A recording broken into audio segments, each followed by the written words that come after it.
Hey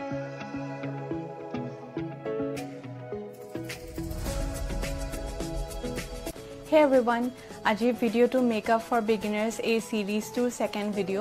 আজি ভিডিওটো দেখুৱাম যে মই মোৰ আইব্ৰাও কেনেকৈ আঁকো আৰু এই ভিডিওটো চোৱাৰ পিছত আপুনি নিজৰ আইব্ৰাও আঁকিবৰ বাবে এটা আইডিয়া পাব।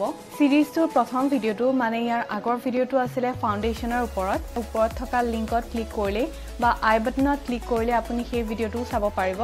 আজিৰ ভিডিওটোত আমি কথা পাতিম যে বিগিনাৰ্ছে আইব্ৰাও আঁকিবৰ বাবে কি প্ৰডাক্ট ইউজ কৰিব পাৰে। সাধাৰণতে আইব্ৰাও আঁকিবৰ বাবে পাউডাৰ প্ৰডাক্টছ থাকে, ক্ৰীম থাকে, ৱেক্স থাকে বা পেন্সিল ফৰ্মতো আইব্ৰাও প্ৰডাক্ট পোৱা যায়। আৰু বিগিনাৰ্ছৰ বাবে আটাইতকৈ সহজ হ'ব এডাল আইব্ৰাও পেন্সিল ইউজ কৰা, কাৰণ আইব্ৰাও পেন্সিলবোৰ খুব মিহি হয় আৰু আইব্ৰাওডাল শ্বেপ দিবলৈ বেছি ইজি হয়। মই আইব্ৰাও আঁকিবৰ বাবে সুগাৰৰ এই আইব্ৰাও পেন্সিলডাল ইউজ কৰোঁ। পেন্সিলডালৰ এটা মূৰত এডাল ব্ৰাছো আছে আৰু আনটো মূৰত আইব্ৰাওৰ প্ৰডাক্টখিনি আছে।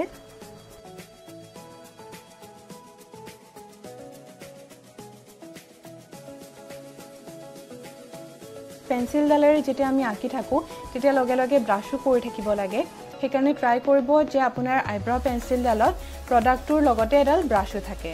পেন্সিলেৰে আইব্ৰাওখিনি আঁকি লোৱাৰ পিছত মই ব্ৰাউখিনি ছেট কৰিবৰ বাবে পাউডাৰটো ইউজ কৰোঁ। মই ব্লেক আৰু গ্ৰে এই দুইটা শ্বেড মিক্স কৰি ইউজ কৰোঁ আৰু এই শ্বেডটো ব্ৰাউ বোন হাইলাইট কৰিবলৈ ইউজ কৰা হয়। আইব্ৰাও আঁকাৰ আগতে আপুনি এটা কথা বুজি পাব লাগিব যে আপোনাৰ দুইডাল আইব্ৰাও কেতিয়াও একদম সিমিলাৰ দেখাব নোৱাৰে। যেনেকৈ মোৰ এইডাল আইব্ৰাওৰ লগত এইডাল আইব্ৰাও অলপ হ'লেও ডিফাৰেণ্ট। মেকআপৰ কমিউনিটিত এটা খুব প্ৰচলিত কথা আছে যে ইয়ৰ আইব্ৰাউজ আৰ চিষ্টাৰ্ছ নট টুইনছ। গতিকে আইব্ৰাও পেন্সিলডাল লৈ আপুনি আইব্ৰাও কেইডাল একে কৰিবলৈ ট্ৰাই কৰিব পাৰে, কিন্তু কমপ্লিটলি একে নহয়গৈ। আইব্ৰাও পেন্সিল দি আইব্ৰাও কেইডাল শ্বেপ দিয়াৰ আগতে আপুনি টুইজাৰ দি বা থ্ৰেডিং কৰি আপোনাৰ আইব্ৰাওডাল প্ৰথমতে ভালকৈ শ্বেপ দি ল'ব আৰু ক্লিন কৰি ল'ব। তাৰোপৰি যদি ফাউণ্ডেশ্যন লগোৱাৰ সময়ত আইব্ৰাওত অলপ ফাউণ্ডেশ্যন লাগি গৈছে সেইখিনিও আপুনি ৰিমুভ কৰি ল'ব পাৰে। যদি ফাউণ্ডেশ্যন লাগি থাকে তেন্তে পেন্সিলডাল মুভ কৰিবলৈ অলপ দিগদাৰ হ'ব পাৰে। এতিয়া মই মোৰ আইব্ৰাওখিনি আঁকি দেখুৱাম। মই আইব্ৰাওডালত অকণমান মইশ্চাৰাইজাৰ এপ্লাই কৰি লওঁ, তেতিয়া পেন্সিলডাল মুভ কৰিবলৈ সহজ হয়। আইব্ৰাওডাল অঁকাৰ আগতে মই আপোনাক কৈ লওঁ যে আইব্ৰাওৰ এই সন্মুখৰ জেগাখিনিক মই আইব্ৰাওৰ ফ্ৰণ্ট বুলি ক'ম আৰু পিছফালৰ অংশখিনিক টেইল বুলি ক'ম। আইব্ৰাওডাল আঁকিবলৈ তেতিয়া সহজ হ'ব যেতিয়া আপুনি আইব্ৰাওডালক দুটা পাৰ্টত ইমেজিন কৰি লয়। মই ফ্ৰণ্টৰ পৰা আইব্ৰাওৰ হাই পইণ্ট, যাক আৰ্চ বুলি কোৱা হয়, তালৈকে প্ৰথমে এডাল লাইন আঁকি লওঁ। তাৰপিছত আইব্ৰাওৰ হাই পইণ্ট আৰ্চৰ পৰা টেইলৰ ফাললৈ আগবাঢ়োঁ। আপুনি আইব্ৰাওডালৰ যিকোনো এটা পাৰ্টৰ পৰাই আঁকিবলৈ আৰম্ভ কৰিব পাৰে। আপুনি সন্মুখৰ পৰাও আঁকিব পাৰে বা পিছফালে টেইলৰ পৰাও আঁকিব পাৰে, কিন্তু এনেকুৱা আইব্ৰাওডাল আউটলাইন কৰি ল'লে শ্বেপটো দিবলৈ সহজ হয়। আইব্ৰাওডাল আউটলাইন কৰাৰ সময়ত যদি কিছুমান নোম আউটলাইনৰ বাহিৰত থাকিও যায়, আইব্ৰাও অঁকাৰ পিছত যেতিয়া আপুনি কনচিলাৰ ইউজ কৰে তেতিয়া সেই নোমবোৰ আৰু দেখা নাপায়।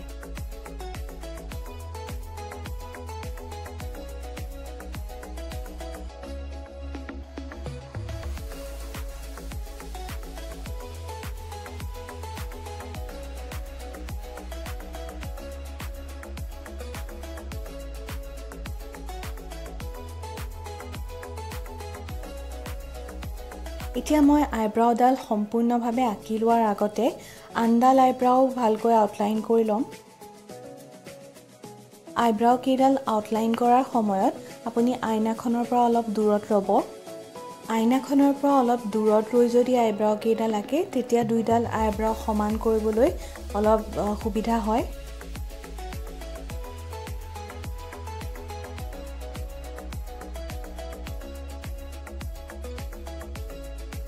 আৰু এনেকৈ মাজে মাজে ব্ৰাছ কৰি থাকিব যাতে আইব্ৰাওৰ প্ৰডাক্টখিনি সমানভাৱে সকলো জেগাতে এপ্লাই হয়। এতিয়া আউটলাইন কৰি হৈ যোৱাৰ পিছত আইব্ৰাওৰ মাজত থকা গেপবোৰ পেন্সিলডালেৰে ভৰাই ল'ম। কিন্তু দুইডাল আইব্ৰাওৰে ফ্ৰণ্টৰ অংশখিনি একেবাৰে শেষত আঁকিম, কাৰণ ফ্ৰণ্টৰ অংশখিনি আইব্ৰাওৰ মাজৰ অংশ বা টেইলতকৈ অলপ পাতল হয়।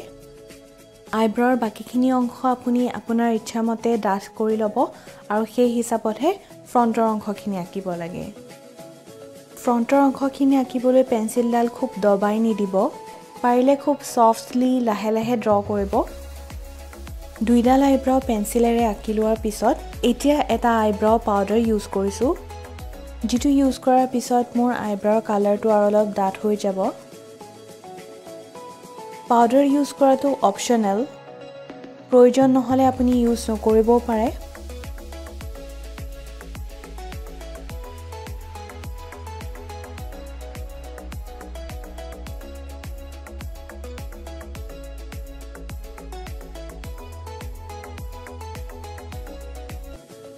মোৰ আইব্ৰাউখিনি শেপ দিয়া হৈ গল আইব্ৰাউখিনি কিমান ইন্টেন্সলি আঁকিব লাগে হেতু আপোনাৰ চুলি কালাৰৰ ওপৰত ডিপেন্ড কৰে এটা যেহেতু মোৰ চুলি কালাৰ কমপ্লিটলি ব্ল্যাক গতিকে মই আইব্ৰাউখিনি অলপ ব্ল্যাকৰ ফালে কৰিব লগা হৈছে যাৰ কালাৰড হেয়াৰ আছে তেওঁলোকে হয়তো ব্ৰাউন কালাৰৰ আইব্ৰাউ পেন্সিল ইউজ কৰিলেও হৈ যাব এটা আইব্ৰাউখিনি অলপ নেচাৰেল দেখাবৰ বাবে আইব্ৰাউ জেল এপ্লাই কৰিব পাৰে মাস্কাৰাৰ নিচিনাকৈ আইব্ৰাউ জেলো বেলেগকৈ পোৱা যায় কিন্তু যেহেতু মোৰ আজি আইব্ৰাউ জেল নাই গতিকে মই তাৰ ঠাইত হেয়াৰ জেল এটা এপ্লাই কৰি দেখুৱাম জেল এপ্লাই কৰিবৰ বাবে আপুনি এনেকুৱা ধৰণৰ স্পুলি ল'ব পাৰে এইবোৰ স্পুলি এমাজনতো খুব কম দামতে পোৱা যায় তো মই জেলখিনি অলপ স্পুলি ডালত লগাই লৈছো প্ৰথমতে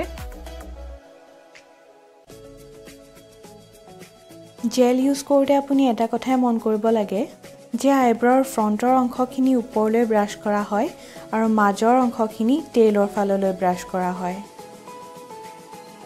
জেল এপ্লাই কৰাৰ পিছত আপোনাৰ আইব্ৰাউখিনি অলপ নেচাৰেল দেখুৱাৰ লগতে আইব্ৰাউৰ হেয়াৰখিনি আপুনি যেনেকৈ ব্ৰাছ কৰিছিলে সেইটো শেপতে থাকি যায়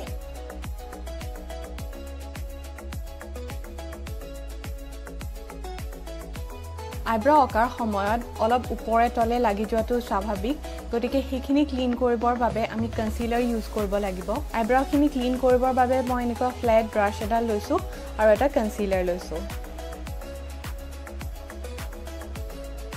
আইব্ৰাউৰ আউটলাইনৰ বাহিৰত যিখিনি হেয়াৰ মোৰ ৰৈ গৈছিলে কনসিলাৰ লগোৱাৰ পিছত সেইখিনি হাইড হৈ যাব তাৰোপৰি কনসিলাৰ লগাই আপুনি আইব্ৰাউডাল বিচৰা মতে শেপো দিব পাৰে আপোনাৰ যদি আইব্ৰাউডাল একেবাৰে ফ্ল্যাট আৰু আপুনি এটা হাই পইণ্ট বা আৰ্চ থকাটো বিচাৰে কনসিলাৰৰ সহায়ত আইব্ৰাউডালত এটা আৰ্চ বা ওখ পইণ্ট এটাও ক্ৰিয়েট কৰি ল'ব পাৰি